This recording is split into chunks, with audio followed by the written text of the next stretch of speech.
नमस्कार। सुबह उठते ही हमें क्या करना चाहिए? किस तरीके से हमारे दिन की शुरुआत होनी चाहिए? धर्मशास्त्र और ज्योतिष की माने तो सुबह के टाइम हमें क्या करना चाहिए? तो आइए जानते हैं कि हमें हमारे सुबह की शुरुआत किस तरीके से करनी चाहिए। सुबह आंखें खुलने से पहले व्यक्ति जाग जाता है। जागने के बाद आंखें खोलता है और आंखें खोलते ही मस्तिष्क भी धीरे धीरे जागने लगता है। यह समझना ज़रूरी है कि जिस तरह सूर्योदय के पहले उजाला होने लगता है और फिर बाद में सूर्य दिखाई देता है, ठीक उसी तरह व्यक्ति को पूर्ण चैतन्य होने में वक्त लगता है।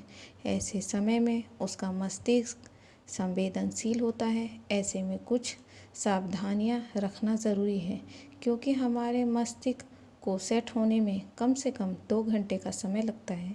ऐसे समय में हमें कौन से कार्य करना चाहिए, आइए जानते हैं। जानने से पहले अगर आप मेरे चैनल पे नए हैं तो चैनल को सब्सक्राइब ज़रूर करें और जय श्री राम कमेंट में लिखें। नींद से जागते ही आप एकदम से आंखें ना खोलें। धीरे धीरे आंखें खोलें और यह सुनिश्चित करें कि आंखें खुलते ही आपको अच्छी तस्वीर के दर्शन हो, या आप सबसे पहले अपनी हथेली के दर्शन करें और भगवान का ध्यान करें। ऐसा करने से आत्मविश्वास में वृद्धि होती है। धर्म ग्रंथों और ऋषि मुनियों के अनुसार ऐसा माना जाता है कि हमारे हाथों की हथेलियों में दैवीय शक्तियाँ निवास करती हैं। अतः हमारी सुबह यदि शुभ दर्शन और शुभ कार्यों के साथ शुरू होती है तो संपूर्ण दिन भी शुभ ही होता है। अच्छा ये है कि आप अपने बेडरूम में अच्छी तस्वीर लगाएं, सुगंधित वातावरण रखें। बिस्तर छोड़ते ही हमारी यात्रा प्रारंभ हो जाती है। अतः जो भी स्वर चल रहा हो उसी साइड पर पैर निकाल कर उठें। उठने के कम से कम 1 घंटे तक चुप रहें और इस दौरान शौच आदि से मुक्त होने का कार्य ही करें। यदि आप पूजा पाठ करते हैं तो शौच आदि से मुक्त के बाद ये कार्य करें, या प्रार्थना करें या भजन सुने। दरअसल जब हम सो रहे होते हैं या सोकर उठ रहे होते हैं तो वह काल संधि का काल होता है। जैसे सूर्योदय या सूर्यास्त, या जैसे रात और दिन, या दिन और रात जहाँ मिल रहे होते हैं उसे संधि कहते हैं। ऐसे काल में हमारा मस्तिष्क बहुत ही संवेदनशील होता है। ऐसे में यदि वह सकारात्मक बातें ग्रहण करता है तो जीवन में सकारात्मक घटनाएं ही घटती हैं। लेकिन यदि वह लगातार नकारात्मकता ग्रहण करता है तो जीवन में नकारात्मकता ही घटित होती है। सुबह उठने के बाद सबसे पहले उन कामों के बारे में सोचें जो आपको प्राथमिक रूप से करना है।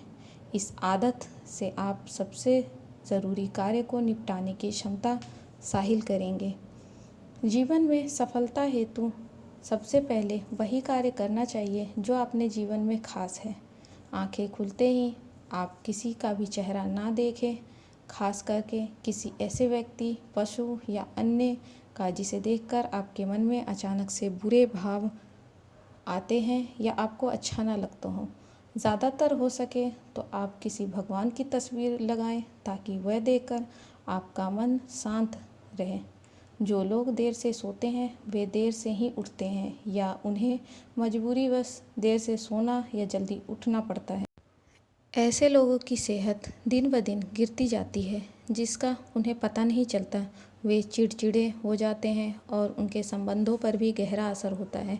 ऐसे में ज़रूरी है कि सुबह उठकर शौच आदि के बाद 5 मिनट का ध्यान करें या अपने इष्ट देव की पूजा या प्रार्थना करें। इसके बाद ही कोई दूसरा कार्य करें। इसके साथ ही वे अपने खान पान पर भी ध्यान दें। सुबह उठते ही अखबार पढ़ने या टीवी देखने से मस्तिष्क पर बुरा प्रभाव पड़ता है। सुबह उठते ही किसी गांव या पशु का नाम नहीं लेना चाहिए, विशेषकर बंदर, कुत्ता या सूअर का नाम तो कभी नहीं लेना चाहिए। सुबह टीवी पर कभी भी लड़ाई झगड़े, रोने धोने वाले सीरियल ना देखें। इसी तरह रात को भी सोने से कुछ समय पूर्व भी ऐसा ना करें। सुबह उठते ही झगड़े नहीं और ना ही गड़े मुर्दे उखाड़ने का प्रयास करें। यदि आप ऐसा करते रहेंगे तो जीवन में कभी भी बेहतर की आशा ना करें। सुबह उठकर घर में या दफ्तर जाकर लोगों से कठोर भाषा में बात ना करें, अच्छे शब्दों का उपयोग करें। आजकल लोग सुबह उठते ही मोबाइल या कंप्यूटर चलाते हैं, जिसकी वजह से उनके जीवन पर नकारात्मक असर पड़ता है। अगर आप भी सुबह उठते ही मोबाइल चलाते हैं तो ज़्यादा देर ना चलाएं, या अगर आप चलाना चाहते हैं तो कोई भजन या कोई शुभ संदेश सुने। सुबह उठते ही कुछ लोग शौच जाए बिना या बिना मंजन किए भोजन करना शुरू कर देते हैं, जो कि बहुत ही गलत है। इससे सेहत पर प्रतिकूल प्रभाव पड़ता है। बिना शौच जाए खाने से पहले की गंदगी बाहर नहीं निकल पाती और बिना मंजन किए खाने से रात भर की मुंह की गंदगी और पेट में चली जाती है। सभी कार्यों से मुक्त होने के बाद सुबह कम से कम 15 मिनट के लिए योगासन, एरोबिक्स, कसरत, साइकिलिंग या मॉर्निंग वॉक ज़रूर करें।